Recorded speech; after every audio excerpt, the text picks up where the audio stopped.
Hello, everyone. This is Dr. Shaher Khan, and I'm going to go ahead and connect my guest. This is hopefully not going to take much longer.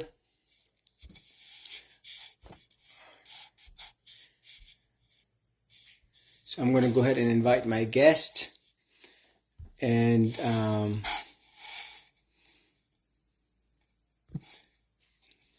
this is Dr. Shaher Khan. I'm a board-certified general surgeon, and I'm also a board-certified plastic surgeon with 5 years of training in general surgery, having done a lot of chest reconstruction, especially after mastectomies, and then having done 2 years of burns research and burns critical care fellowship, and then 3 years of plastic surgery training and board certified by the American Society of Plastic Surgeons. And so my practice is now exclusively devoted to what is breast implant illness, a removal of not only silicone and saline implants, but also residual capsules that the patients need to get removed once they have had their explantation elsewhere. This is the very unfortunate case scenario where the initial removal of the implant was not done successfully by another surgeon, and then the task becomes to be to removal of the residual capsules that once removed, that's only when the patient improves from the many symptoms of breast implant illness. So what I'm going to do now is let me go on. We practiced a couple hours ago, and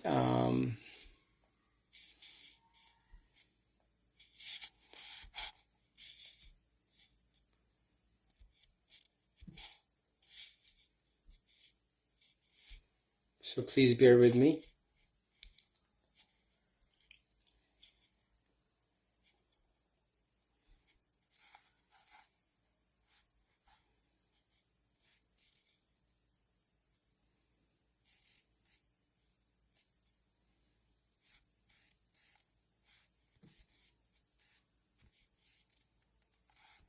All right.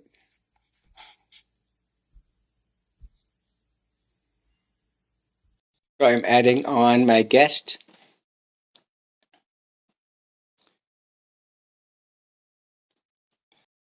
And there we go. Hi. Yes. Hello. No, thank you very much. I appreciate your patience. I think it probably was me. I'm not computer savvy, and I'm glad I was able to get you on. No, a pleasure to have you on. So I gave a very brief introduction about myself.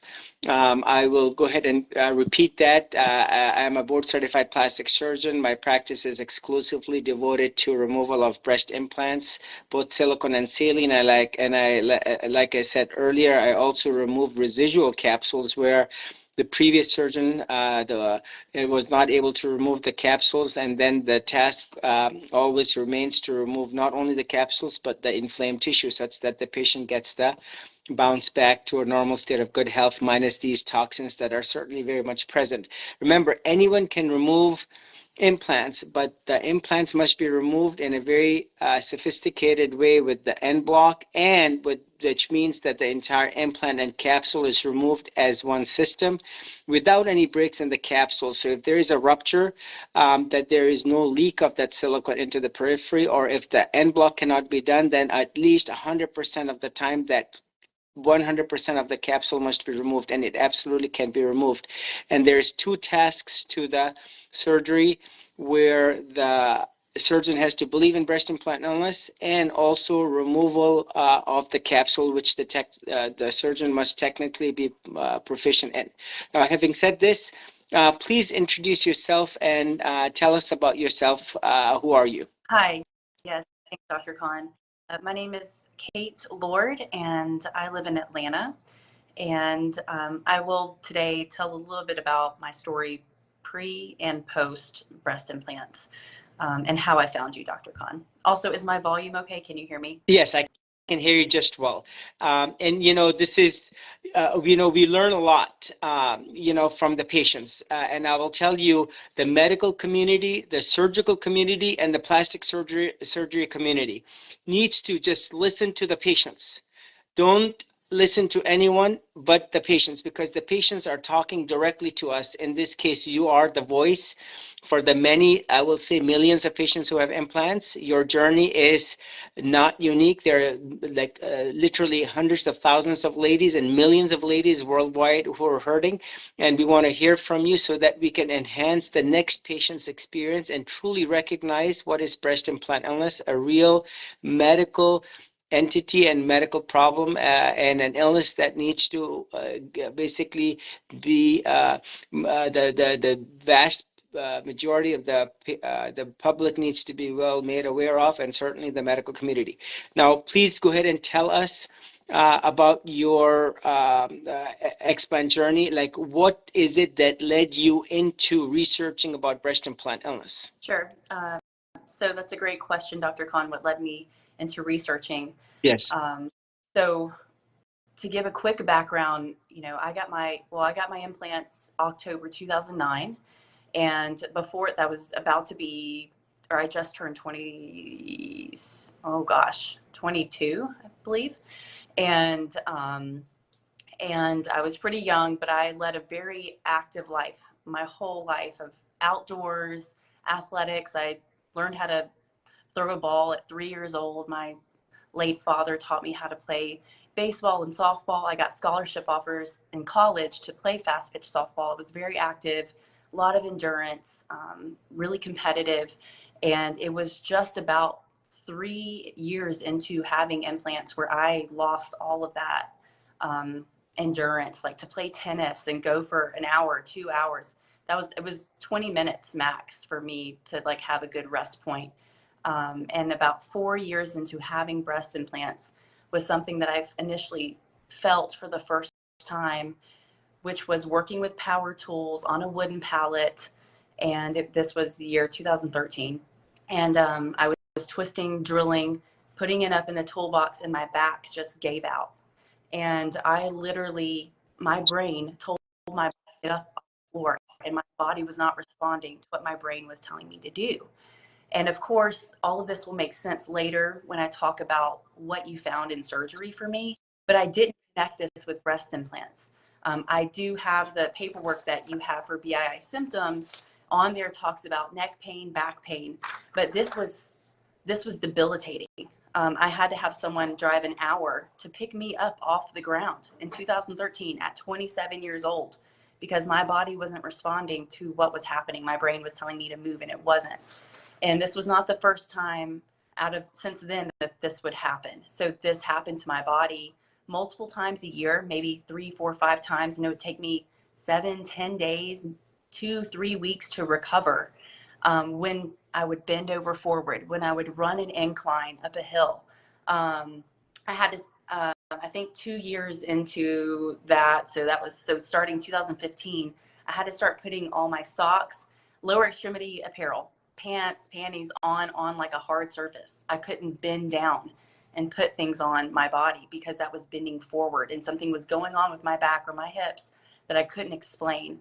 And so fast forward to 2.5, 3 years ago, I got an MRI on my L4, L5. Nothing's wrong with you. You have a normal 30-year-old back. I got a hip MRI on the left side of my hip just this year. Before my surgery with you, so March, April of 2023. Nothing was wrong with me. And I mentioned to the surgeon, have you heard of BII? And I mean, she just dismissed me so fast, did not want to talk about it, did not want to hear about it. Was the surgeon the orthopedic surgeon or the? Yeah, just explaining my MRI on the left side of my Got head. it, okay. And so I just was like, okay, well, surgeons it's their expertise. They don't want to go outside their window. Okay. And so I say all of that pre-implants because I was a super active, athletic human being. I played sports, I played hard, I could play in college if I wanted to, all the things. And then this happens just a few years after getting breast implants and continuing for 10-year span from 27 to 37. I wasn't able to run inclines. I couldn't bend over to put my clothes on. I mean, something would snap in my body, and it would cause me to limp, to drag my leg, to maybe not even walk at all for the first few days. And so all of that happened from 2013 to 2023. And I actually had pain coming to you, Dr. Khan. Just 3 months ago, I had my surgery. Yeah. That day flying, the day before, I had pretty severe pain on the left side, which was shooting on my right side of my lower back and my hips. And I was limping on the plane. I would have to carry this little yoga ball with me to sit for literally the past 8 years. Like, carry a big old tote bag, put that in there, whether it's to church or to the nail salon, for work. This was my normal, and this was not my norm. I'm like, something is going on. What are these MRIs not picking up? I'm 37 years old, had all this pain. This is not a normal 30-year-old back or hip. Something is going on. And so it was almost like process of elimination. So that wasn't the only thing for me. I discovered in 2016, to circle back, Dr. Khan, to how I found out about BII. In 2016, I started to get really red rashes all over my face. I never had acne growing up. And then within the year, it developed into tiny bumps, which within the next year also like major acne. And so around 2016, 2017, my sister reached out to a community of, hey, she's seen all these dermatologists, tried all this medicine, nothing is working. And some stranger, reached out to my sister, said, I don't know you, and I don't know your sister, and I don't know what's happening with her face. But when I zoom into a picture, I see that her eyes are incredibly cloudy. Does she have breast implants? And my sister, actually, yes, she does. And she said, I think that your sister has breast implant illness, and she needs to look into how to heal her body because of that. And so thank you to whoever you are out there reaching my sister. So that's why I think things like this, Dr. Khan, is really important, because whether this is to a stranger, to all the ladies in your group, like, this is a big deal. Like, you could literally change someone's life. Like, that lady changed my life. I never had heard of BII before. Nice. Number one, I was a little like conspiracy, like, that's a conspiracy theory. I don't know if that's true. But then I was secretly like, what is this breast implant illness, and searching it. And I found a number of testimonies, not just from your private Facebook group, but from a few different people on the internet. And then I started researching surgeons, and then you were top 3, and then it became top 2. And one other surgeon, I think in West Palm Beach, who only took breast implants out and didn't put them in. To me, that was the deciding factor over all of your Facebook Lives, over your websites both of you had, talking about surgeries, post-surgery. At first, it's kind of like, oh, I don't want to see someone's inside of their body. It looks like a raw hamburger meat patty. Like, that's kind of, and all these big surgical words. But the more you watch and the more you learn, I think is really important, because it is your body, after all, if you decide to get them replaced or to get them out permanently. And so it was very important for me to stay connected. And so around 2017 is when I started researching breast implant illness, because I started having a lot of these symptoms that you send out. And now, please go over the symptoms, the other symptoms. You had the back pain, the fatigue, the joint pain. Now, the hallmark feature, the most common symptom that the patients experience is fatigue. The lower back pain. Remember, breast implant illness is a connective tissue / joint pain, rheumatological type of a problem. Now, please go over your other symptoms that you were exhibiting for someone who's young. Absolutely. And so I started noticing around the age of 27, which I had had them in around 4 years at this time, that I was very fatigued. I had joint pain, soreness, chronic neck and back pain is when it really started, around that time. And then over the course of these past 10 years, because I think I had my breast implants in almost 14, so 13 and a half years, I had, like I said, someone initially told me like my eyes were very blurry, and I was like, oh yeah, and they kind of started to change color. They were more from a rich royal brown to now brownish green. So that's interesting. So they were my eyes were blurry. Of course, the chronic L4, L5 pain / hip pain, sacrum area, skin rashes and bumps on my face, like I had mentioned. I also had a really hard time retrieving words, memory loss at times, not all the time, but that was very, very. Brain fog also very common. Brain fog very common. Yeah. And as you mentioned too, fatigue. I was very exhausted.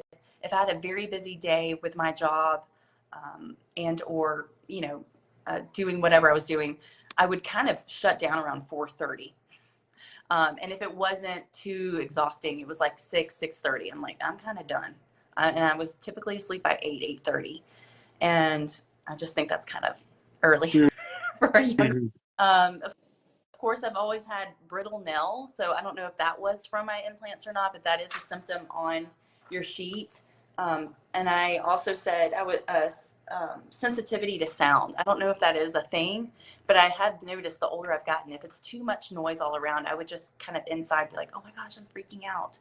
I need to like go to a quiet space for just a few seconds. So those were about 11 symptoms, with slower muscle recovery and muscle twitching. I had a twitch in my eye sometime on the left side. Sometimes you talked about heart palpitations at times.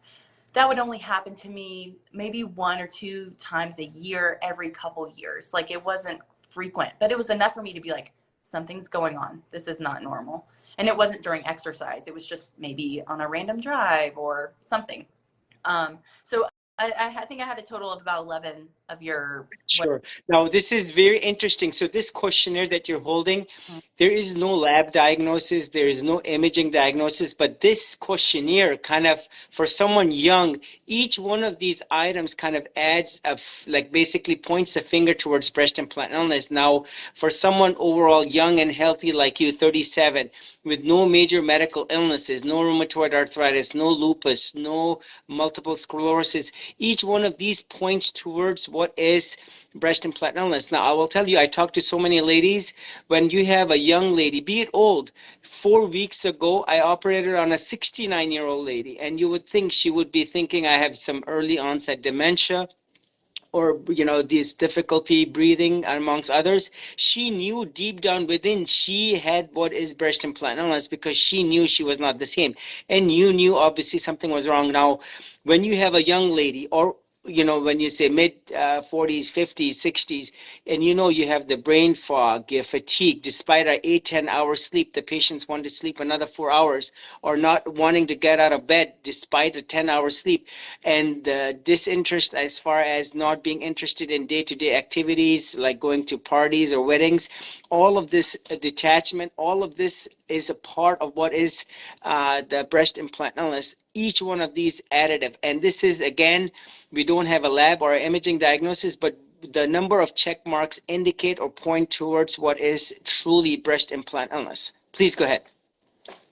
Well, I you and narrow you down with another physician in West Palm Beach, because you guys only took the implants out.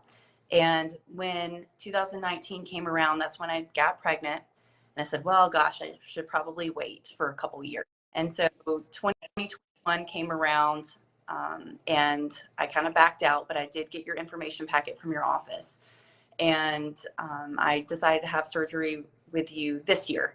And so I think a lot of that came from 2 things: from all my symptoms that we were just talking about and the pain that I had, but also the fact of, I decided I'm not going to replace these. I'm going to get them out. So I'm going to get them out from someone with all these positive testimonies, who does Facebook Lives post-surgery, like from the surgical room, from the OR.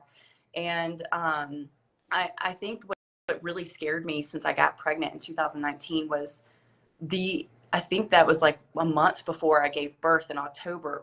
Didn't the FDA come out with black box warning, Dr. Khan? It was about October of 2021. That's when the black box warning. Now, in the world of implants, this is a big, sorry to use the word, slap in the face to the world of implant augmentation, where, look, the FDA put forth the black box warning, where it said, number 1, they're not meant to be in the body forever. Implants are not meant to be in the body forever. Number 2, they're associated with lymphoma, the textured ones certainly, but the smooth others as well. And then the third thing, that those patients that were reporting confusion, joint pain, other problems like rheumatological issues, connective tissue disorders, that when the implants were removed, that the patients quote had complete resolution. So this was a big blow, because here there is the FDA, which remember is a relatively passive organization and trying to be politically correct. They put forth this warning because anyone in their reasonable mind, if they were to listen and acknowledge and with an open mind process this data, you would only be scared. But this is now, after this, the textured implants came in, and then this the fact that the textured implants were banned because of their association direct with BIA, which is the breast implant associated anaplastic large cell lymphoma, and then the squamous cell cancer. So this was a series of alerts by the FDA highlighting the detrimental and the negative effects of breast implants. Now, please go ahead. Yep. Right. So yeah, I think that is what frightened me, was the breast implant associated anaplastic large cell lymphoma. And I was thinking, I'm about to have a kid. Like, I can't just be selfish and think, oh, I want cleavage without a bra. Like, I need to get these out, because if I develop a lymphoma or post-surgery, which is another thing that won me over, Dr. is you send off our tissues to pathology to test for those, to test for breast cancer, to test for the fungals, within the weeks post-surgery. That's very important to me to know. I would rather know than not know. I also love that you redo the scar underneath, that you don't cut to the nipple. And I would love for you to explain that more about, like, you want there to be able to feel for breast exams monthly, mammograms. I think that things like that are important to research. Sure. No, let me go ahead and expand on this. So if you look at almost, if you group together 1,000 plastic surgeons, 900 of them don't want to even hear the word breast implant unless they will say it's a myth, it doesn't exist, that's a social media phenomenon brought up by the ladies, and it truly doesn't exist, which is a big no, because look at what the FDA has mentioned. Now, if you look at majority of the 100 plastic surgeons, 90 of them will say, sure, breast implant illness exists. Now, some of them maybe want to be politically correct, and there are a lot of surgeons we know who will say, but they're still augmenting. Now, someone to continue to augment despite, look, someone asked me this, one of the media crew came from California, they were interviewing me, and then they asked me, what % of the patients are going to get breast implant illness? And I said 100%. And they said, well, that's an exaggerated number. Are you sure? I said, well, look, they're not meant to be in the body forever. Look, in your case, someone who 4 years or 3 years after implant basically started to exhibit signs, symptoms of breast implant illness. 2 days ago, a lady called me. She's 72. She said she had her implants in 1983. And look, so eventually the time will catch up. Someone 5 years later, someone 15 years later, in this case, 40 years later. Now, she probably has been hurting from breast implant illness, God knows, because she probably doesn't know any better, And remember, the body itself does a good job masking these symptoms. Now, she really doesn't know basically how it is to be minus the implants, because many patients think that they come to me that they have like 3 symptoms post-op. For example, they say, well, my vision improved, my GI issues, the irritable bowel symptoms improved, my breathing is better, my neck and back pain, for example, is better. So going back to the point here is that the 2 tasks are, number one, that the surgeon must I think I lost you there for a second.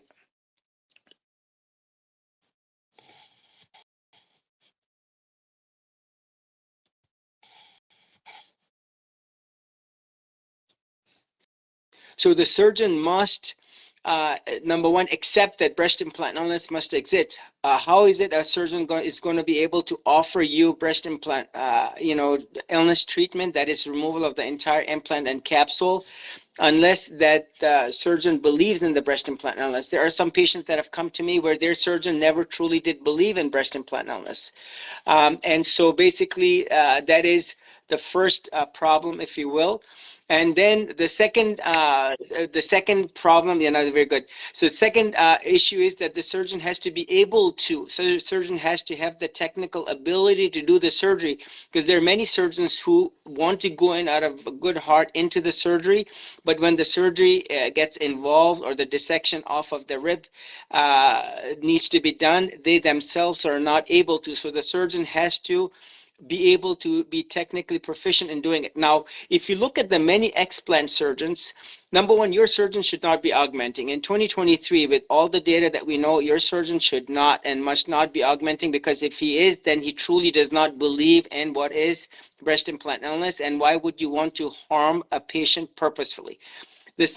Now going back to your point, if you look at majority of the surgeons, they do an incision up and down. They're more fixated in what is a aesthetic procedure. They're doing fat grafting, which is the big no, what I would call malpractice. 30 to 50% of the fat inevitably will die, and then fat necrosis will occur. And when the patient is wanting to palpate the breast tissue for the self-monthly breast exam, or if she were to get a mammogram, then you will see these irregular pockets that form. Sometimes they can be painful, especially in the proximity of a nerve. And so you don't want to alter your physical exam, especially when 1 out of 8 or 9 women are going to get breast cancer. And when you do that self-monthly breast exam, the confusion then becomes, is it fat necrosis, is it breast cancer, and it may lead to an unnecessary biopsy. So I don't like to make the cut up and down. My cuts are always horizontal, that are going to hide right in the crease. And especially someone like you who is 37, you don't want to see a scar up and down, and especially around the nipple areola, because when that scar is done, there is loss of sensation, there is hypertrophic keloid scars that have formed, there are patients with dehiscence necrosis, and then you will see vast majority of these surgeons are doing an explant supposedly and a lift in 3 hours, which is virtually impossible, because I myself do the explants in 4 hours, and this is no lift, and majority of the patients do not need what is an unnecessary lift and what is an unnecessary drain. And so going back to the point what you mentioned and alluded to earlier, the up and down incision is not healthy for many reasons, as mentioned above, and a horizontal incision is certainly sufficient in order to completing that surgery without violating the breast tissue. Again, I'll say this, without violating the breast tissue. So the breast tissue is essentially not touched. And that is what is supremely important in explant surgery, that I say is very important. The surgery should be done such that there's only a horizontal incision right in the crease that's going to hide, and that the entire surgery in majority of the cases is below the muscle without touching the breast tissue. So to speak of the surgery, I don't think I've told the audience. So I had Mentor was the manufacturer of my breast implants. It was Mentor size 300 cc's. They were underneath my muscle, and I ended up getting them explanted, is what we like to call them online. I don't know if there's a more technical term, Dr. Khan, but you can correct me with that. And no, explant is a good like relevant term. Explant means removal of implant. Yep. Implant, and it's the total capsulectomy in Bloc fashion. And I'm so thankful that I chose you, Dr. Khan, because not only did you take that out, take out the scar, redo it all, but to speak of what we found, which I want you to, Dr. Khan, to expand on. But with me being so athletic, my whole life so active, and then within 3 years of having breast implants, technically it's 3.5 to 4, my back giving out, my body not responding to what my brain was telling my body to do. And then that happening similarly throughout the rest of my life for the past 10 years, from 27 to 37, plus rashes, fatigue, all the symptoms that we went over. Basically, a lot of that was cured the day you took my implants out. And I'm not exaggerating. So I went to Michigan from Atlanta with pain. I was shooting from the left side of my lower back, L4, L5, my hips area, to the right side. I was, hardly able to hold myself up in a plank the night before surgery, the day of surgery. I was trying to do these back exercises, these yoga exercises that my PT gives me, my chiropractor gives me, sports massage therapy stuff gives me. I was trying to do this at the airport. And I was breathing so hard I could hardly do a few reps, and I usually do about 15, 30 a day. And I woke up out of anesthesia around 3 o'clock on my surgery day on a Wednesday. And the person taking care of me in Michigan woke me up around 6 o'clock for the medicine, drinking more water, all the things. And I remember that's when I was fully out of anesthesia. And around 6:10, 6:15, the day of surgery, the night of surgery, excuse me, I literally thought, hey, you need to breathe out, push out your abs to see if you have that pain in your back and your hips again. And I did, and I didn't have any pain when I did that, when I flexed my hips. And I thought, oh, it's anesthesia. I'm waking up. Like it's not really gone out of my body. And the next day, my family, one of my cousins was like, oh, I have back pain. I take, this, pain medicine for it. It's probably your pain medicine for surgery. And then I met with you on a Friday. So two days later for post-op with the tissue readings. Oh my gosh, pathology, excuse me. And you said, have you had pain in the left side of your body? Mm-hmm. And I thought, that's hard. And I said, I was shocked and confused all at the same time. And I thought, well, yeah, but what does that have to do with anything? And you said, well, I found something called a neuroma. Feel free to research it on your own, but this is what this is. And this is what I found. And I cut it out of your body. It was growing from your breast implant. And you shouldn't have pain on the left side of your body. And then you moved on. And it was that easy. And I was like, wait, what? Mm-hmm. And I called you for 4-week checkup, 6-week, and I was adamant of is this for real? Is this really what was causing all of this pain for a decade of my life? And so I want you to kind of talk more about that, because you say this is pretty common for people to have. I mean, it's some neck pain, that something could grow from a breast and hitting a nerve that causes me to be so debilitating in ways where I can't do inclines, where I can't even stand on uneven surfaces. I mean, my back would give out for days or weeks. I'm not kidding. I'd be limping if I could even walk at all. Sure. So I will tell you what you mentioned is very real. I have had patients that came to me on a wheelchair. Literally, they couldn't walk into the clinic, and they could not even stand properly for pictures. And believe it or not, they came to me on my post-op appointment 2 days later on that Friday morning, if you have had surgery on a Tuesday or a Wednesday, literally walking on their own. And it is very impressive, because you see many of these patients bounce back right in the recovery. When they're driving home, they can see the signboards clearly, very sharp edges, like high definition. Before, they had blurry vision. And it is amazing. Yeah. Now, what was found on the left side, what was a neuroma? A neuroma basically is a quote, if you Google the word neuroma, they're going to say it's a tumor of the nerve, or in this case, it's a scar of the nerve. And this is from the previous surgery when the dissection occurred.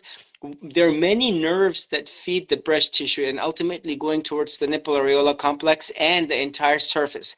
Now, when the dissection is done, it is obviously a very traumatic process where the muscle is cut, and there are a lot of nerve endings, and those nerve endings are unfortunately cut. And as you will see, many of the side effects, problems with augmentation, and the surgeons will tell you, if you want to get augmented, loss of nipple sensation is reported to be one of the side effects. And in your case, there was a mass that was found, and as I dissected, I noted that this was a mass that I needed to send separately. And I've done this, as you will go back and look at my many pathology reports, traumatic neuroma, which is a nerve sheath, nerve scar, where, to give you an example, if someone, like one of my other patients that came to me, he was jet skiing, and he hit the side of the head while he was jet skiing onto a metal. And when he would touch the head where he got that laceration, he would just jump up because of pain. And this is the neuroma. It's basically a very sensitive nerve ending. If you can imagine, you have electrical wire that's been cut and you see the sparks. That is basically what was going on in your case on the left side. So whenever you would touch, especially on the chest, you would feel the like shooting pain or electrical type of buzzing pain, and that is what is a neuroma. And so when I saw that, remember, anytime I'm dissecting, and I'm dissecting nicely, slowly in that avascular plane, such that your pain control is less, blood loss is less, and any mass that I encounter is removed and sent separately, because we won't know what it is. I will not be able to tell by looking at it with my eyes, with my loop magnification. It has to be read by the pathologist, and this is what it came back as. And this is consistent with your clinical exam, and certainly once it was removed, you did not have those symptoms that you had before going into your surgery with pain on the chest. Absolutely correct. And so I'm so thankful for you to do all the analysis that you do with pathology, sending off all the tissues. I think that's really important. And again, one of the major factors in me choosing you as the surgeon. And thank God for your private Facebook group, because I read testimony after testimony for 5 years before I decided to be able to do the surgery. I mean, it took me, well, technically 6 is when I first started researching. And I narrowed you down probably a year or 2 years into it because of all the testimonies, because of your interviews live in the operating room post-surgery, and seeing all the implants, all the tissues. And if you want to describe what your 100-100-0 procedure is. I see some of my friends tuning in. They may not have even known that I had breast implants or a surgery. I've kept this pretty quiet. But just go ahead and explain what 100-100-0 gold standard is from you, Dr. Khan, so people Sure. can know. No, thank you. Thank you very much for highlighting this. So the 100-100-0 rule is that 100% of the time, 100% of the capsule must be removed with 0% of the capsule remaining behind. That is the essence and gist of the surgery. And this is what I was pointing to at the very, very beginning, that anyone can remove implants, but your surgeon, no matter how thin the capsule, the surgeon must be determined, religiously, very, very serious, and motivated to removing the entire implant capsule and anything inflamed in the periphery as one system, preferably in the end block, without a break in the capsule, or 100% total capsulectomy without leaving the capsule behind. And which means that it is incomplete, wrong, and absolutely what I would call malpractice to cauterize and burn the capsule, thinking that that's good enough because I feel uncomfortable operating on top of the rib. That is indeed the hardest part of the case.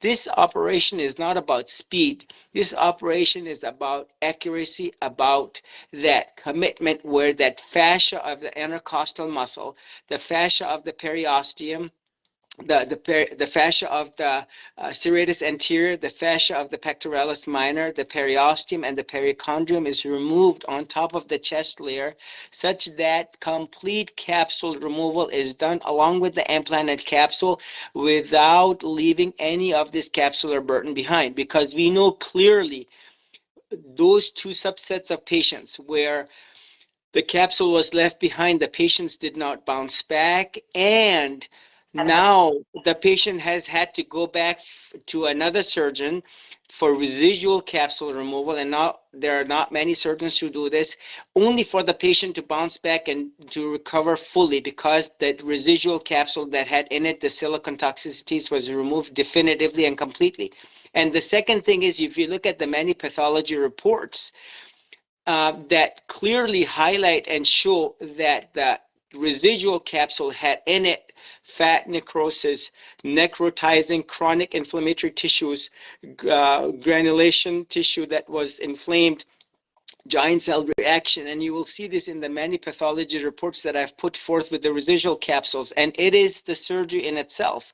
And again, highlighting, the surgeon must herself be a believer, and when anyone believes in breast implant illness, you don't hide. You don't be, I use the word, be conservative and be politically correct and not talk. You have to let in. If someone removes the gallbladder, you go to San Francisco, you go to New York, you go to Miami, you're going to do it in the same manner. Explant surgery, very different. Everyone has kind of their own style of doing it. Well, I'm going to look at the capsule and determine if it's good enough to send to pathology, otherwise we won't know. It must be sent to pathology 100% of the time. The cultures must be done 100% of the time. The implants need to be returned to the patient 100% of the time. The videos and high definition pictures must be done and given to the patient 100% of the time if they do ask, so that they can see that the entire implant capsule was done. The surgeon must basically not be putting in drains. So this is very much part of the practice as well, because the drains are not required. I will tell you, I presented my 1,000 cases in Dubai in May of this year, 2023, and I presented to the world's largest group of plastic surgeons from all over the world. And I'm giving my lecture on November 16th at 5:30 p.m. and this will be telecast live, Facebook Live, at the hospital, and you will see the exact same presentation that I did, where I have a track record. The last time I used drains in any of my patients was well over 4 years ago. I have never used drains in any of the saline patients. I've not used drains in any of the silicone patients, even the 800cc implants, and even in the many ruptured implants that I have done. You can see the Facebook Lives. I have not done drains, and this is a surgery that does not require drains. And this is the surgery where the surgeon must openly, happily, vocally express that breast implant illness is a real problem. And this is how I do it. This is the surgeon needs to be very assertive into saying that the breast implants are bad, they only hurt the body, and they have no role in the human body, and they should only be banned, be it saline implants or silicone implants. And this is what it takes to be doing the surgery right. Now remember, the surgeon must always, and I am very happy to state, I have nothing to disclose. I have no financial disclosures. I had a lady reach out to me from California, and she wanted some money so that she could enhance my practice. My practice is as organic as any practice can get. I have not paid any Facebook group, any private group. I have not paid even $1 extra to someone to promote me. This is as organic as a practice can get. I have no interest except for the patient's interest, and there's only one priority, which is the patient, and that's it, the patient first. And this is how every surgeon, any surgeon who's doing fat transfer, a malpractice. Anyone who's doing what is an unnecessary lift in 25, 35-year-old patients, I will say it is unnecessary surgery, unnecessary risk. The whole time should be committed into removing and doing the surgery so that that neuroma that you had was not left behind, and that there's care, attention, and respect of the human tissue. You're not kind of buzzing through the tissue. When I do dissect, as you will see, 99.7% of the time, if not more, the blood loss is less than 5 cc's on each side. This allows for preservation of the aesthetics, less bleeding, less trauma, less pain medication requirements, and overall a better, healthier recovery. It's amazing. And just to explain to the audience, I mean, when he says drains, it's basically bags that are connected with a tube, and there's like blood draining in underneath someone's shirt, like into these bags. And I don't know how long you have to wear them, but I have seen multiple women over the years get them out, their breast implants out, and wear drains underneath their shirt. And when I had mentioned, oh, I found a surgeon who doesn't do drains, they don't know any other way, and they think, oh, that's not legitimate, you know. And it's like, but you don't know, like, you should do more research. So if I may mention, this is very important. You know, the burden's not on me why I'm not using the drains. The burden's on all those other surgeons as to why they're using the drains. Now, I will say this in a very defined way. If you go on YouTube, Facebook is very strict about censorship and showing dissections. But if you go and look, I'm in that avascular plane, blood loss is essentially minimal, the need is not there. Now I remove all of the capsule, I remove all of the inflamed tissue. Now remember, below the muscle, which is well over 95% of the patients where they have implants below the muscle, there's really nothing. Below the pec major is the pec minor, which is left untouched, and you got the ribs. So there's really no tissue extra that is removed. And the lungs within millimeters. Yes, and yes. You can do that. And remember, this is the hardest part of the case. Why do surgeons not want to do it? Because they're afraid they might puncture the lungs. And I'll tell you, that is indeed a risk. I did a case at the hospital where the physician assistant who was helping me, she worked as a thoracic surgery physician assistant. And she said, well, you have to get a chest x-ray and recovery because you were so close to the lung. I'm afraid you got. I said, I've been doing this. I do this every single day. I know my patients. I feel comfortable. There is no reason to. And the point here is that is the surgery. If this was, you know, another lady came to me and she had buttock implants, by the way, silicone implants that were inserted. I said, that is a quote, I use the word, a very easy surgery because there is no ribs there. There is no lung there. All what you have is ample muscle. So going back to the chest, this is where, this is the, there's a consensus among many plastic surgeons, especially, you know, a French plastic surgeon who said, you cannot remove the whole capsule. I said, guess what? I do that every day. Look at my videos. I challenge you, open up, and sorry to be blunt, any of my patients, none of them will come back and tell me you left the capsule behind because I removed all of it. And to date, not a single patient. Now, if I left the capsule behind, I will let the patient know that I did. But that's the whole surgery in itself, right? If I was not removing the whole capsule, I would be putting in implants because that is the whole surgery, right? And that, again, in a different way of analysis, that's the whole purpose of the surgery. Anyone can remove implants, but to remove the whole capsule, that's the gist of the surgery. So going back to the point, the surgeon must be committed into removing the capsule, and that 100-100-0 rule is the essence and heart of what is explantation. Preferably an end block, which means there is no break in the capsule, or 100% total capsulectomy. There is no third answer. And this is the take-home message. The patient must have the peace of mind that your surgeon took out the whole capsule, and when she puts her head on the pillow, she has a smile on her face because there was no capsule left behind, and that she has the best chance to recover. There was no shortcut change or no shortcut surgery done. The emphasis was not on the lift, but the emphasis was on the proper explant. And I'll tell you, well over 80% of the patients do not need a lift. I did a case, 63-year-old lady. I saw her today in clinic several hours ago. She had the one Facebook, I did the Facebook Live on last Thursday, 6 days ago. She had the ruptured 650cc implant on the right and the 700cc implant on the left. The one on the left was intact and the one on the right. She herself today, you would think a 63-year-old lady with 650 and 700cc implants, she would be a candidate for a lift. She did not need a lift. And these are my observations today when I saw her, and you will hear it from her as well. And the bottom line here is no unnecessary procedures, no unnecessary risk. You don't want the patient to be on the OR table for any longer than what she needs to be for what is unnecessary surgery that will lead to problems. And the most important point here is the focus should be on the entire explant. Now, in her, it took longer because that was a lot more surface area to detect. The implant was sitting over a lot more ribs. And when she had the rupture, a 650cc implant was ruptured on the right side. That is so inflamed of a tissue. You don't want to be moving that around and doing what is an unnecessary lift that will lead to problems. If a patient comes to me and she says, I just want a lift, she has no implants, that lift, which is the lollipop anchor incision, takes 3 hours alone at least to do.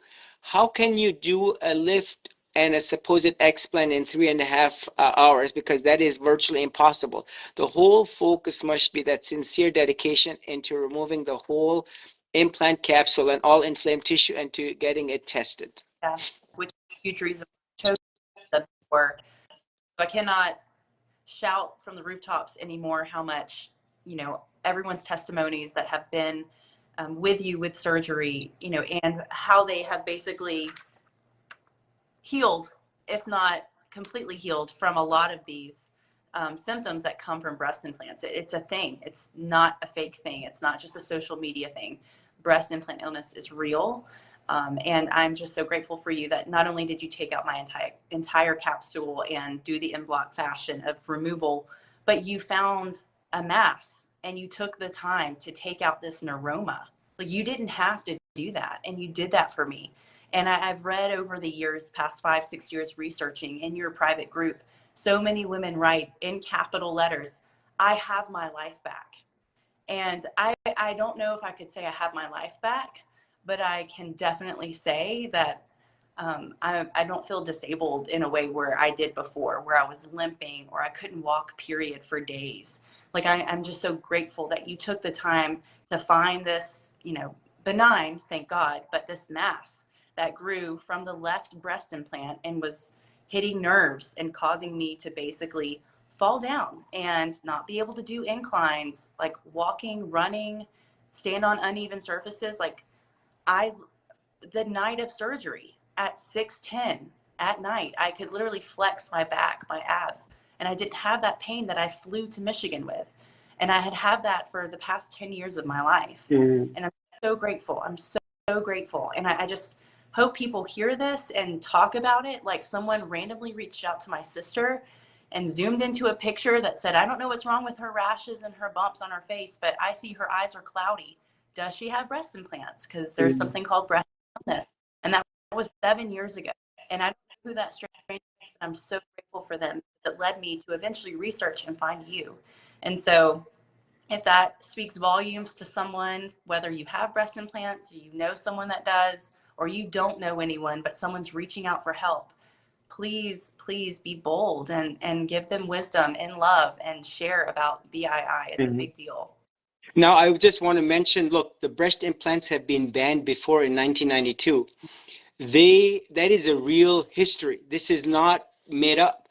The saline implants should have also been banned at that time, because the same set of problems the ladies have with silicone, the patients with saline implants have exactly the same. Exactly. If I talk to 100 ladies with saline implants and their complaints, and 100 ladies with silicone implants and their complaints of breast implant illness, I will not be able to distinguish between the two. And as you will see, this movement inevitably, look at this black box warning, look at all the alerts and whatnot else, it's slowly taking that change.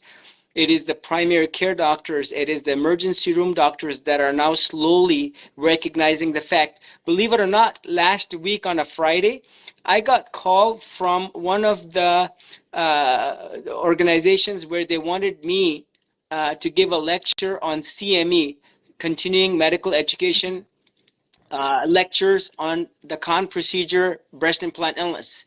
That is huge. This is where the average physician is recognizing. The emergency room doctors are saying, well, if you have implants, there is no diagnosis, ICD-10 code, but you should really get your implants checked out. The rheumatologists are saying it, and this is certainly the awareness.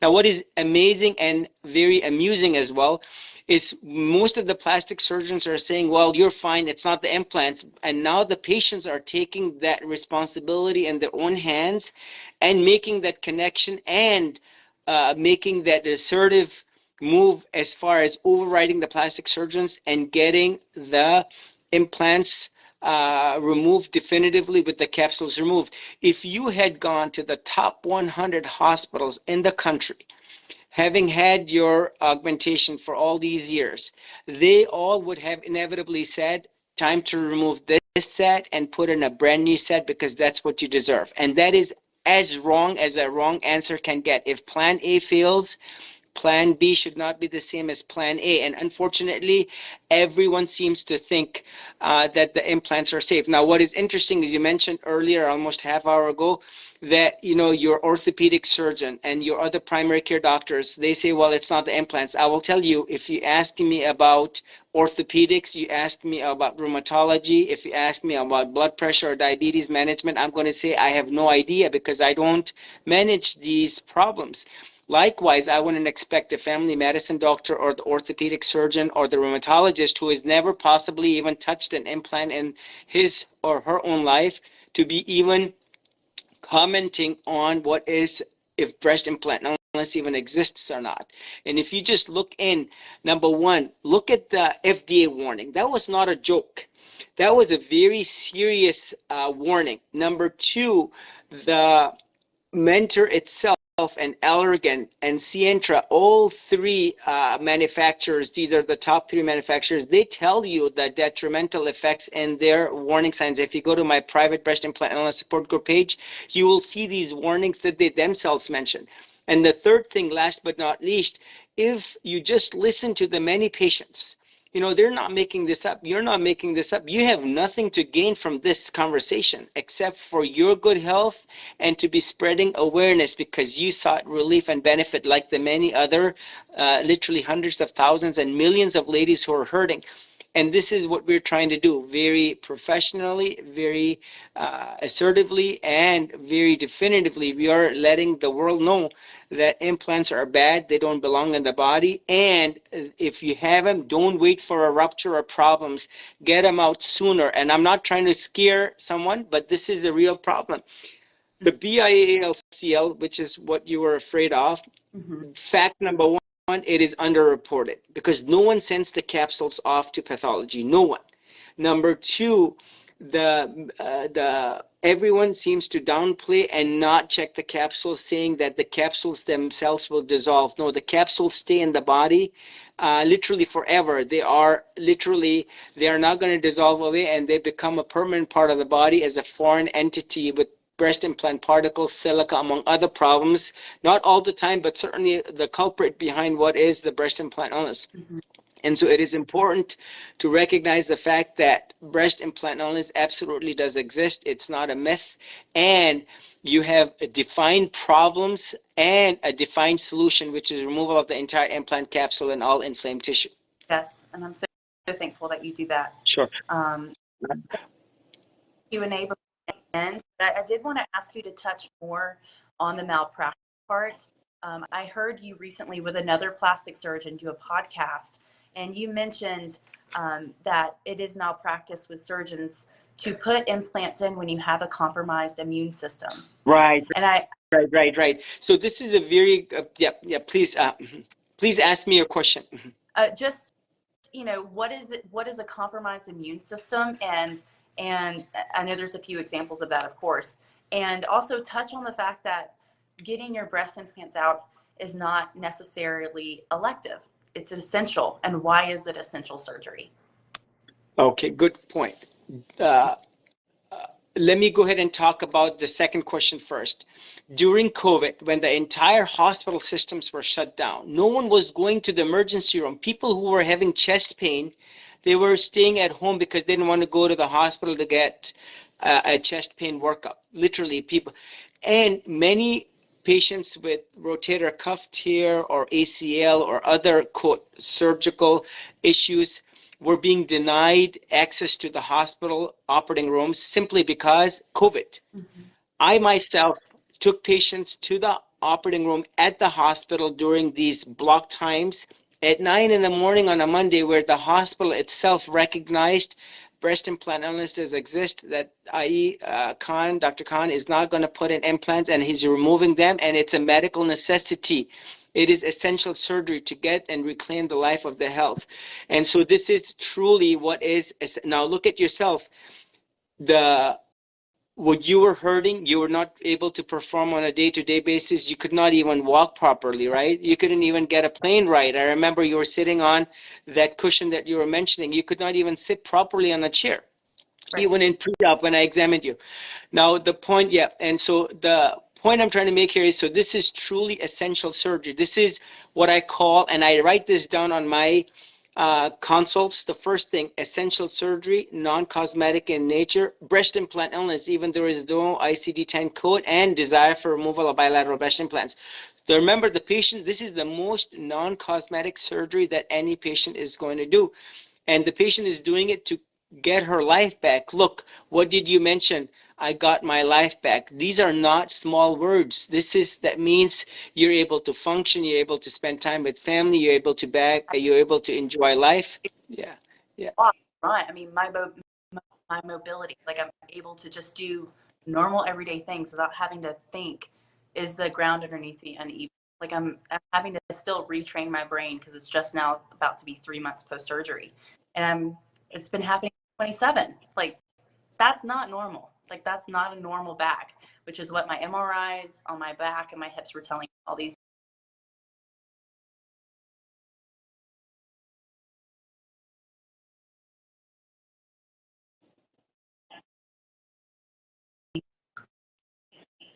Hi, sorry, we were. Yeah. But yeah, Yeah.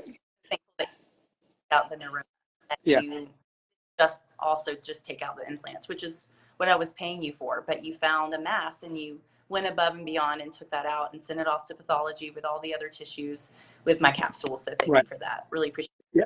Yeah. So this is not elective surgery in a sense that, you know, now some patients ask me, for example, just to highlight on this. One patient was getting married in December, and she comes to me and she says, should I, and she asked me this question, should I wait? This is August. Should I wait till I get married because I want to look good in my gown, and basically I want to look good on my wedding photos? Or should I said, this is not my question to answer. If I know that I'm sick and I have, let's say, an illness and I can take a medication or I can get a treatment, I'm better tomorrow, I want it done today, because why should I have to suffer? And I told her, this is you, your fiance, you have to discuss this with your family. And this is where this essential part of the surgery comes into play. Do you want to feel better and remember and be energetic and lively? And certainly, you know, that is the no-brainer answer, that you're going to seek benefit of the explant, and when done right, so that you have the peace of mind that you have no problem. So this is truly what is called essential surgery. Now, please go ahead and remind me, what was the first part of the question that you had? Sure. Yeah. If anyone wanted to write in questions, now would be probably a good Sure. time, because this is the. Sure. Let me go ahead and answer this other question that you had. This was what you said in a previous podcast to another surgeon, that there's malpractice with surgeons, yes, who breast implants with people, with women who have compromised immune systems. So why is that? And just go ahead and explain what a compromised. Sure. So in my practice, these are my own patients that I've taken care of, believe it or not. My neighbor next door, she had a kidney transplant, and she's immunocompromised because she's on prednisone and Celcept. And guess what? She ends up getting breast implants because she had breast cancer. Malpractice, classic. Mm-hmm. Another patient that comes in, my own patient, cystic fibrosis. That means she's going to die from a lung infection. God knows, in the past it used to be in the teens. Now it's in the 20s and 30s with the advances in medicine and quick, urgent attention. She got implants by a board-certified plastic surgeon. Malpractice. Number 3, this patient is a type, I took care of this patient 6 weeks ago. Type 1 diabetic, age 10. She had type 1 diabetes diagnosed, and she got implants in her 30s, I believe 40s. Malpractice. She's immunocompromised. She has a wound that's not going to heal. Another patient with ulcerative colitis on immunomodulators. That means her immune system is suppressed. Malpractice. And the manufacturers themselves tell you contraindicated, which means do not put. Now, a surgeon will try to be, oh, you're as human as the next patient. No, that is not the right answer. The right answer is, we don't want to hurt. I'm actually writing a book in the process of Do No Harm. That's the name of the book. Do no harm. These patients were harmed. The manufacturers themselves will tell you patients who have anxiety, depression, mental disorders should not get implants. And anyone who has depression and gets implants, that's a contraindication. That's a warning. Any patient who has, for example, immunocompromised state, for example, they have multiple sclerosis, they have scleroderma, rheumatoid arthritis, malpractice. I will tell you, this is coming from the manufacturers. I'm not making this up. And now, anything that I have said today is not my opinion. These are hard facts. I challenge anyone to take any word or letter or sentence that I've said and prove me wrong in any of what I have said, not only today, but in any of my many Facebook Lives or discussions that I've had with patients or elsewhere with question and answer sessions. And again, these are not my opinions. This is hard facts which remain undisputed and which will remain unchallenged. And so this is where, this is what I clearly say. These patients were wronged. Their plastic surgeons, quote, I use the word financially, took advantage of them. And it was in the term medical term, which is malpractice. It is bad, wrong, unprofessional medicine, and that patients should have been turned away, period. Thank you. Thank you for saying that. And I think that will really speak volumes to a lot of people who watch this going forward. So thank you for that. Yeah. Now, what I'm going to do is, one of my patients came on Monday and she had saline implants, and she brought with her a small booklet, which it's been a while since I've seen. So I actually asked her for a booklet. It's the saline implants, and in it are all the bad detrimental side effects. So I'm actually going to do a video of this in the next, hopefully tomorrow, the day after, because I have to return the booklet back to her. And you will see, and she said what's ironic is I got that booklet after I got my implants. They gave it to me in recovery. And what's ironic about that booklet, it says on it, informed consent. So that was given to the patient after. Now, another thing, another thing that I must mention is anyone who gets an augmentation now, i.e. in 2023, the plastic surgeon is obligated in sitting down with his or her patient and discussing the detrimental effects, those 3 points that the FDA mentioned about they're not in the body, they're not meant to be in the body forever. The implants are not meant to be in the body forever. The BIALCL association with not only textured implants but smooth. And number 3, the breast implant illness symptoms that resolve. So the surgeon is supposed to sit down and discuss this as part of the informed consent, so the patients are aware of what they're signing up for. Right. And to tag on to that, it's not just the resolve, but your symptoms are resolved once you get the implants out of your body without replacement. The That FDA. is correct.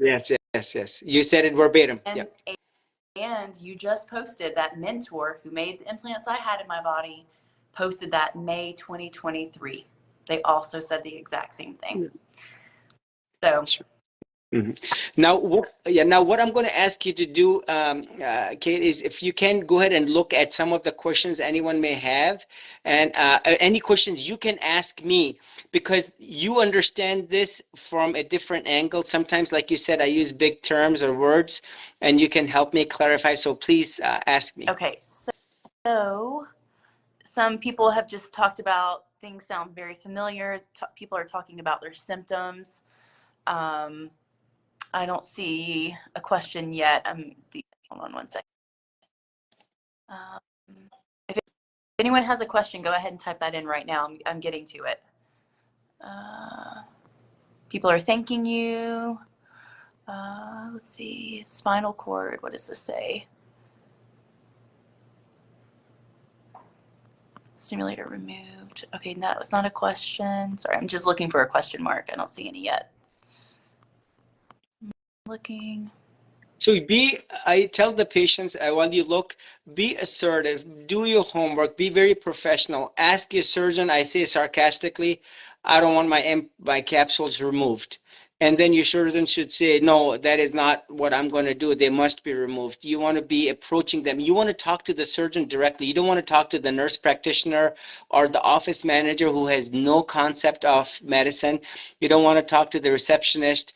You don't even want to talk to the nurse. You want to talk to the surgeon directly, because remember, the surgeon is going to do the surgery, not the medical assistant, not the medical student or the fellow. So very important. And you want to get this done in writing so that it is on the consent form, because that is the medical legal bind that you have. What is the essence and purpose of the surgery? The surgeon must say the purpose and goal of the surgery is to remove the entire implant capsule plus all inflamed tissue as one system, and to send the capsules off to pathology, return the implants to the patient, and take cultures for aerobic, anaerobic, and fungal, and any inflamed foreign tissue will also be removed. 100% the emphasis is on ruling out the badness, and if there is ever even a doubt should I remove or not, that tissue must be removed, because you cannot tell by looking at it by the naked eye. The surgeon must send it to pathology, and the pathologist has to do the CD30 stain in order to rule out lymphoma amongst the other badness. Yes, which is basically testing the tissues on a blood test, correct? It's testing the tissues. Testing the tissues, yeah, and they have to stain it. Yes.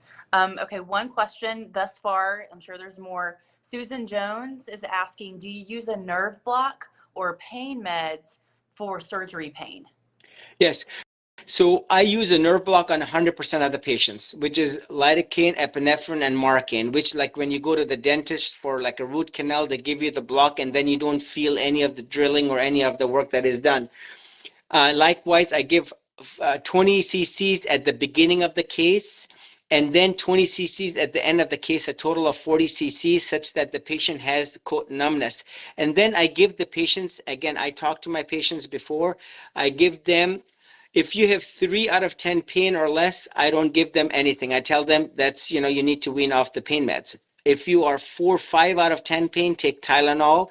If they can tolerate Aleve, then they can take that. Again, it's over the counter. 6, 7 out of 10 pain, they can take Tramadol. 8, 9 out of 10 pain, they either are given Norco or Percocet so that they can take that for breakthrough pain. And so between this regimen, and again, I talk to each one of my patients, I don't tell them what I like. I ask my patients what has worked well for you. And so I give them whatever their experience has been. And 2/3 of the patient, as you will see on the private breast implant illness support group page, 2/3 of them require pain meds for a day, 2 or 3, and the 1/3 may require pain meds for an extended period of time because of their pain dependence or because of the nature of the surgery. And yes, it is involved surgery, but at the end of the day, 2/3 of my patients come to me from out of town, and I'm able to see them. If I do the surgery on a Tuesday or a Wednesday, I'm able to see them on a Friday and they fly back. 2 weeks ago, I had a lady that came to me all the way from New Zealand. That was almost a 19-hour flight for her. I've a lot of patients from Hawaii, for example, and you're able to travel with confidence. There is, this is, again, very well tolerated outpatient surgery. Now, when you did come to me from out of town, you actually you hired one of the assistants, right, to help you for the first 24 hours? So in your Facebook group, there is a few women who talk about how you can hire a local nurse. I ended up hiring a friend's mom who lived about an hour from your practice. Now, I know that you just moved locations, but basically, I'm in the process of moving, so hopefully in the next 2 to 3 weeks, I will be at the new location. Great. Yeah. And they can, if you need surgery, look on his website. I'm sure that will be updated. And so she stayed with me for 24 hours, like your paperwork states. But one thing I would suggest, there lots of women give tips on like, this helped me post-surgery in my hotel room. I couldn't open my door to the hotel room. One time I had to like put my foot up on the door to put the doorknob down because the room I chose didn't have like a foot opener. So I had to call room service so many times to come open my door for me. Felt so silly. But just think about it. All of us who had breast implants, you couldn't even put your seatbelt on post-surgery. Why? That stretches muscles. And so you can't physically push down on a doorknob and pull it open to get out of your room. So you're going to have to call, if someone's not going to stay with you the whole time after the first 24 hours, you're going to have to call room service or DoorDash and put your key underneath the door and say, this is weird. You just have to open the door for me. I just had surgery. You're just going to have to like do things like that. You got to think outside the box. Another great point is to have these really large drinking straws and just go ahead and put them in your water bottles and get really big water bottles. That way you can just bend down and drink. And because you can't lift a water bottle to put up to your mouth post-surgery. You can't do that. I thank you very much. This is very important because I want my patients to understand you went out of your way. See, the younger the patients, the more the muscle, the more thick the muscle, the more involved the surgery. Someone 72, postmenopausal, smaller tissue, thinner tissue, and atrophied muscle over the time, and especially postmenopausal, the tissues are relatively easier to dissect. And so opening a door, which can be a lot of pectoralis muscle function, you don't want to be doing that. So thank you very much for seeing all of that, because there are patients who, for example, lift a heavy door because the spring at the top is very tight, and they end up inevitably using the pec muscle, or they basically feel a pull. So you want to be very careful post op, especially for the young ladies, even for the middle age and above 50 and 60, that you want to be in the T-Rex position, such that you only move your wrist and digits rather than moving your arms, because the muscle inserts into the upper arm. So when you move your arm, you will inevitably end up moving the pectoralis muscle, which will cause hurt and sometimes cause and lead to problems. Absolutely. Someone asked if I had saline or, oops, I don't know what this is. Oops, cancel. Saline or silicone. I had the gummy bear kind. Is there a graphic up on my picture, Dr. Khan, right now? No, you're good. Yeah, you're good. So I had the gummy bear kind. I don't know if there's a technical, it's like the teardrop gel-filled silicone breast implant. That's the kind that I had, whoever asked that. Right. Now, remember, the gummy bear implants are not safe. Look at that lady I did last Thursday, the 650cc implant. That was supposed to be the gummy bear safer implant. Look, it was as ruptured as a non-cohesive, non-gummy bear implant from the second generation. And so there is no such thing, like I said in my Facebook live video from the operating room, there is no such thing as a safe gummy bear implant. All of these implants, be it the older generation or the newer generation, they all rupture, and they're not meant to be in the body forever. Yeah. Kimberly Coots, thank you for asking for that clarity of what type of breast implant you had. Mindy Brown also asked about nerve pain, but you just answered that. Michelle Diamond is asking, is it difficult to perform the Bloc for saline implants above the muscle with capsular contracture? So a good question. Any time of the day, I want to hear above the muscle, which means it's not on top of the rib, which means that the dissection is relatively easier. Now, having said this, because I don't have to dissect on top of the rib, that is truly the hardest part of the case. Now, when I see the word capsular contracture, or someone has capsule, that means the capsule is very thick and hard, majority of the cases. And so for me to dissect around and remove the entire implant, it actually is easier for me. It's harder for the patient because that capsular contracture is like a firm implant with the capsule around suffocating that implant. So for me, whenever I hear above the muscle, that's like music to my ears. Number two, whenever I hear saline, I know she's not ruptured, because if you were ruptured and saline, you'd be essentially flat chested, just like a water balloon. So I like to, now having said this, there have been many cases where I've done that were saline above, and that was a challenge simply because there was so much inflammation present. So, but any time of the day, I want to hear the word saline, I want to hear above the muscle, because as a surgeon, that's easier surgery for me, but still relatively complex. Ashley Ann has a great question, actually two questions. Are we aware of any studies done regarding silicone ruptures and breastfeeding, the harm on a child from silicone from the mother who was maybe unaware? And if not, do you think that there will be future studies on this? So this is a good question. Now, remember, there are millions of ladies who have had implants, and there has been no direct, clear association of the silicone being passed on to the baby, be it even nursing moms or even those ladies that, for example, were pregnant during. Now, what's interesting and very, I use the word wrong, if you look at the Mentor website, and if you look at, go to my private breast implant illness support group page, it says women who are nursing or pregnant should not get implants. Now, that's interesting that they would alert and warn, but there is no studies to date that show that there is an ill effect to the baby as a result of nursing. But they say there's no data out there to prove either it hurts or harms the baby. So to answer, more research needs to be done, and one must not lose sleep over the fact that the silicone is being passed down to the baby.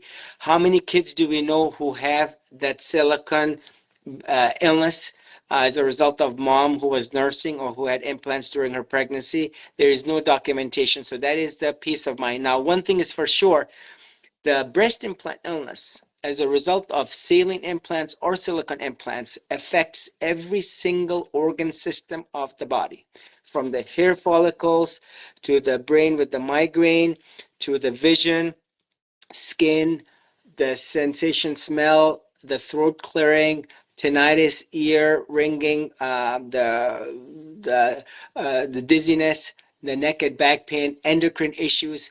Absolutely, the sexual, i.e., basically, system is also affected. How many ladies do we know who have had premature menopause? If you look at the MD Anderson study, they said that patient. Now, this is a study of studies looking at 100,000 patients. This is out of the MD Anderson in 2017. Dr. Clemens published this. This is a major hospital system of the world, looking at 100,000 patients, where he concluded that the ladies who had implants had 4.5 times a stillbirth than the average population. Now, this is a firm fact. Wow. Now, this is a study of studies, but it was reported. Now, this is not me. This is not my opinion. This is what was reported in that paper that was published in the Annals of Surgery. You would think such a big paper would be published in a plastic surgery journal. No, it was suppressed and published in the Annals of Surgery. And I want you to go to my website, and I want you to look, and you will see this yourself, because I want each and everyone to read it, because it's an easy read. And the GI disturbances, look, the palpitations that you mentioned, right? There are many patients that complain of palpitations that come on every once in a while. There are some patients, believe it or not, that have had seizures. Now, again, I'm not an expert on that, but these are the reportings from the patients. There are many patients who have been on blood pressure medications and then came off once their implants were removed. We have heard of those patients, certainly. So all organ systems of the body are affected, and certainly the reproductive / memory system, the hormonal system, from the adrenals to plantar fasciitis, meaning the hallmark features, the rheumatological connective tissue joint problems. So the implants only ultimately hurt the body. No one says, well, my implants are making me healthier, smarter, I'm able to think more sharply, I have more energy.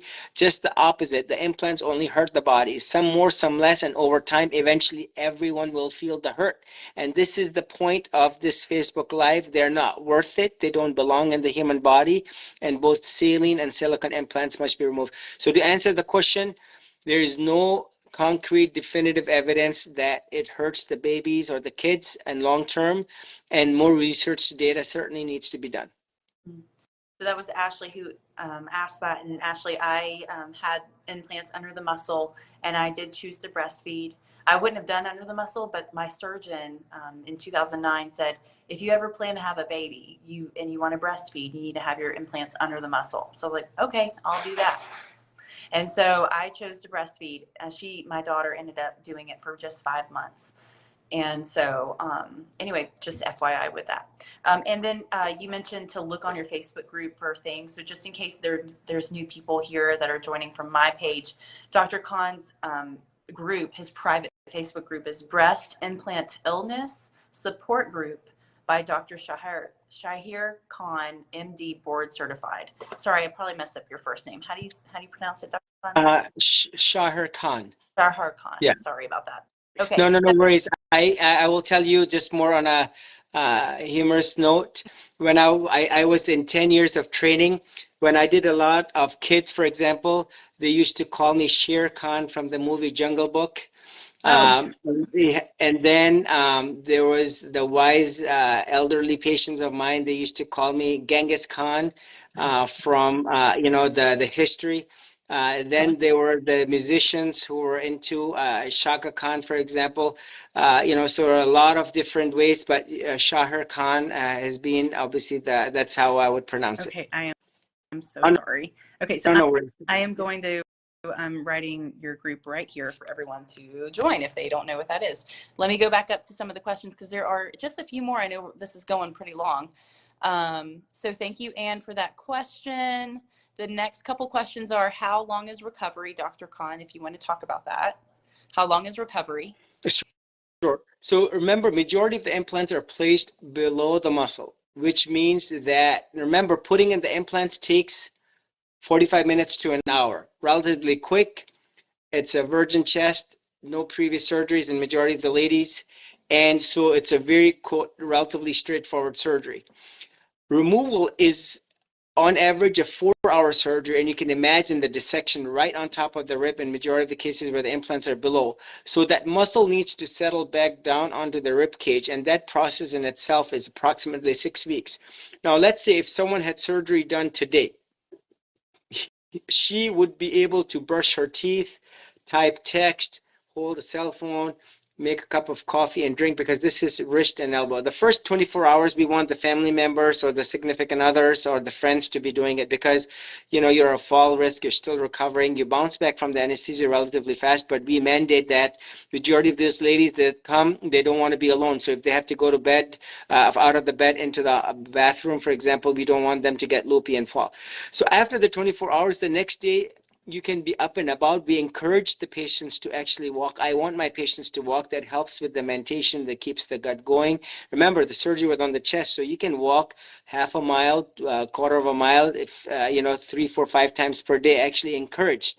And I want my patients in 4, 5, 6, 7 days, when the patients are off the pain meds completely and their reaction time is good, they can be driving, you know, comfortably, and they feel confident and they feel comfortable, and they're not on pain meds.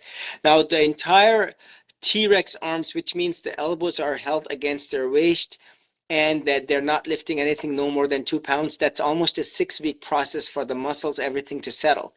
And then at the 6-week mark, I have my patients gently lifting and doing dumbbells and weights, such that they're doing the bicep curls. That's where that recovery occurs. And so I then tell my patients at roughly 6 to 8 week mark that they can then be kind of recovering on their own, kind of doing the gentle yoga, weight lifting, and building the muscles, which truly they were not if they had implants below. And that it is a year-long recovery. But as you will see, if you have a desk job, I have my patients going back at week 3. If someone is an ICU nurse and she has to move 200, 300-pound patients, let's say, up the bed, you have to go at week 10 or 12. And I tell them, I'll give them a note so that light duty work, no lifting no more than 5 pounds, 10 pounds if they ever do go back. Another flight attendant, for example, you cannot lift heavy bags above. So that is, you have to recover. Remember, all this time you are not using. So to answer your question, as far as being able to drive within a week's time, 90% of my patients easily are driving. To be able to perform desk job, you'd be able to do that within a week or 2, but give yourself 3 weeks to recover, just in case, so that when you do go back, remember, sometimes you're asked of other responsibilities. But if you have a strenuous job, where one lady, for example, worked at Amazon, you cannot be lifting boxes all day. You have to get something done in the interim. One lady, for example, found an easy answering the phone job, you know, a desk job, so that she could recover optimally. An overall well-tolerated surgery, you know, I give the example, you know, you sprain your ankle, you have an 18-year-old teenage boy who's playing basketball day 3, 4 weeks later, you'll see him limping. You want to be like that nice, wise lady, the second patient who did the rest, compression, ice, elevation, and listen to her injury, and with the crutches. And the next thing you know, she's at week 6 recovering very nicely and running week 3, for example. So you want to be able to, quote, respect your injury. A patient who has 125cc implant above the muscle is a very different patient compared to the 850 implant that I removed from a lady from Nevada who is a hairdresser, and she has the 850cc implant below the muscle. She is going to have a lot more different recovery than this first patient, for example. And I dictate and I tell the patients definitively. And I had 350 under the muscle, just to repeat that for anyone new. And it took me 8 weeks to be able to stretch my arms when I woke up in the morning. Like I wasn't able to stretch a good stretch, which I like love to do, because it pulls at your muscles. So if that gives you any indication, everyone's recovery is different. But it took literally the 8-week mark for me to be able to get a good stretch in, to start doing the weights that Dr. Khan was suggesting, just to put that out there. Sure. Now let me ask you a question, Ms. Lord. Now you're 3 months out from the surgery. Now remember say that again, please. 3 months on the 8th, November 8th. Yeah, November 8th. So you got like a week to go. Now, a question for you. One comment and a question. So the comment is it takes up to 1 year for the body to equilibrate and normalize and say, you know what, I am done with the recovery part.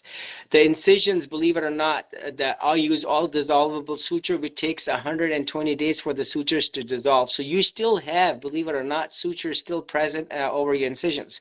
And any incision will take up to 1 year to settle. So you have still a lot more recovery. Now, compared to where you were before, when you took the flight from Georgia and you came to me, how much better are you now at the 3 month mark? So we've talked about you taking the neuroma out and all the pain that I've had in the past 8 to 10 years. And I've had the implants for almost 14 total, a couple months shy of 14 years. I have had 0 back pain, 0 Oh. hip, 0. I'm not kidding. I have been able to, I took a flight just a few weeks ago for a funeral and I was able to bend forward and pick something up off the floor. I literally couldn't bend forward. It got so bad in April of this year where I couldn't kick my leg forward in a pool. I was yelling for help, like yelling, like, oh my God, like, because my legs couldn't move forward.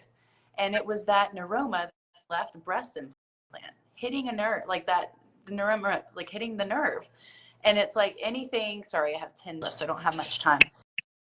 But anything where I was like moving forward or moving up an incline, like I was in pain or literally down. I would have to lay down on a firm surface for days, sometimes weeks. April, it took me 25-ish days to fully recover without a limp.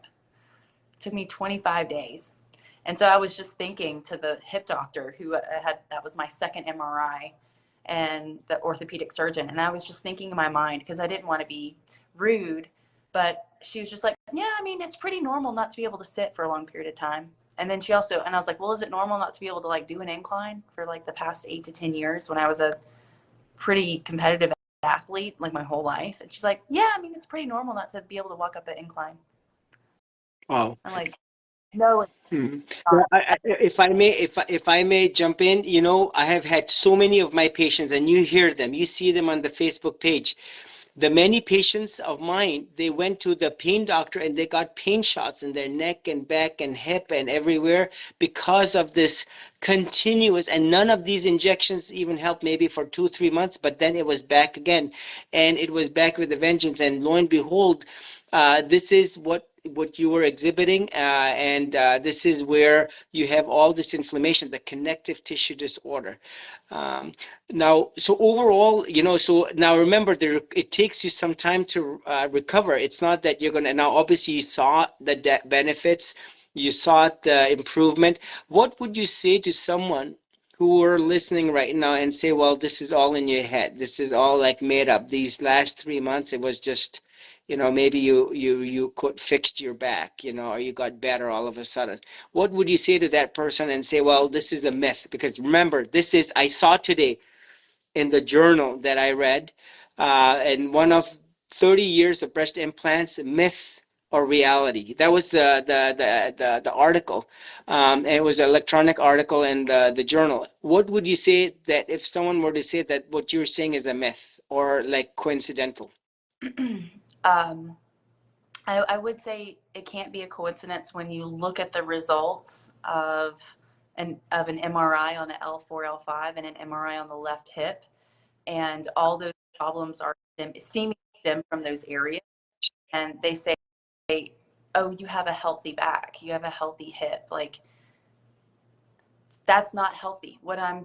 If you were to go through what I have been through, that's not normal. That's not normal to give out, for your brain to tell your body to move and it's not responding at 27, let alone weeks, sometimes for years that happened. And it's like, that's not a myth. That's not in my head. That's literally what my body was going through. So when people write in your testimonies, post-surgery, I have my life back, I would literally say I have my mobility back. Like, I didn't have that. And I only recorded a few times over the past 10 years of me like limping or being on a floor.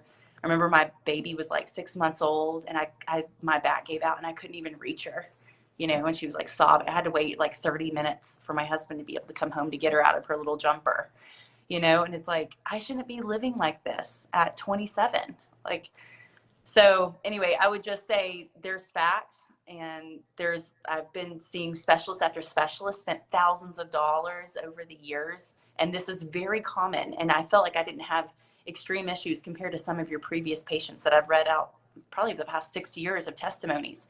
And so when you read about a lot of their symptoms that seem very extreme, and they literally said, I feel like I'm dying, is what they wrote.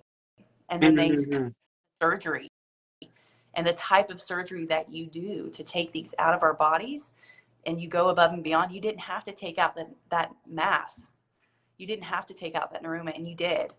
And if it was still in my body, I would still be in so much pain, you know, and another specialist, like, let's get an MRI on the right side of my hip. And I was advocating for a total hip replacement. I swore that maybe that's what that is.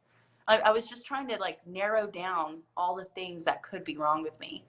And so anyway, I'm still taking pictures of my eyes every few weeks to see if those are getting less cloudy, because that's really what someone discovered of me, you know, 6-7 years ago, and which made me look up breast implant illness and eventually find you. So I'm just trying to record all my symptoms, and I would love in the next, you know, probably 7 months, when it's almost a year, to get my blood work redone and see how that's improved. I think that that's really important to kind of evaluate over the next year, 2 years, pay for that money. Like, let's see how my body is improving when the foreign objects are outside of my body, you know? So that's great.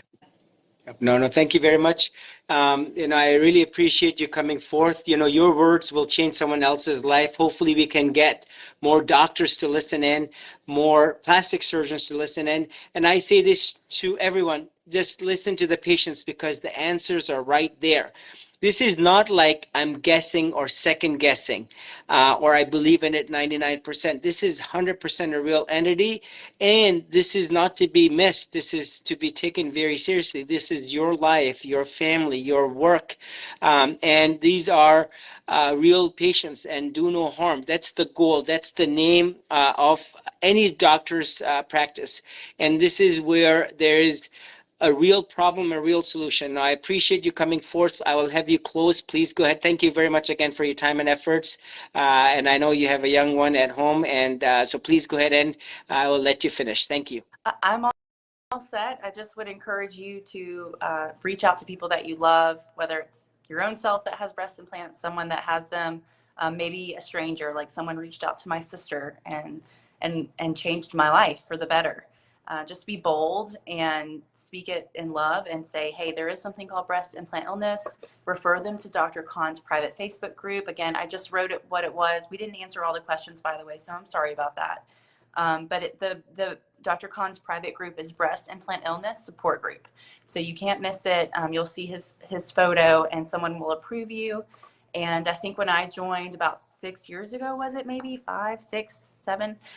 There was just a few thousand people, like maybe 1,200, 2,000 people, and now it's over 10,000 people. So you know, the word is getting, and I'm so thankful, because it really. You know, I want to thank my patient. Actually created this Facebook page, and I said I don't even have a Facebook account. I had no YouTube account. So my patient from Arizona, she was running it. She was the admin, and then around COVID time, she let go of Facebook. And so I thank her for creating this and helping you know, us spread the word and the awareness. And you know, hopefully you find you know, the best resource. And I'll end with this. is for someone to be able to connect to the surgeon's previous patients and to have that confidence that, yes, this is what I'm looking for, and you feel that comfort level. Sometimes it can take 5 weeks, sometimes it can take 5 years, whatever length of time it takes, and you should be content in your heart. Don't rush into a judgment. You should feel that confidence that this is the right thing to do. And most of the patients, and I'll end with this, are actually very excited about the surgery. Certainly they're nervous, but they're very excited because they know that good health only awaits Yes. them. Yeah. Yes. Right. All right. Thank you. Thank you very much. Thanks, Kate. Bye-bye.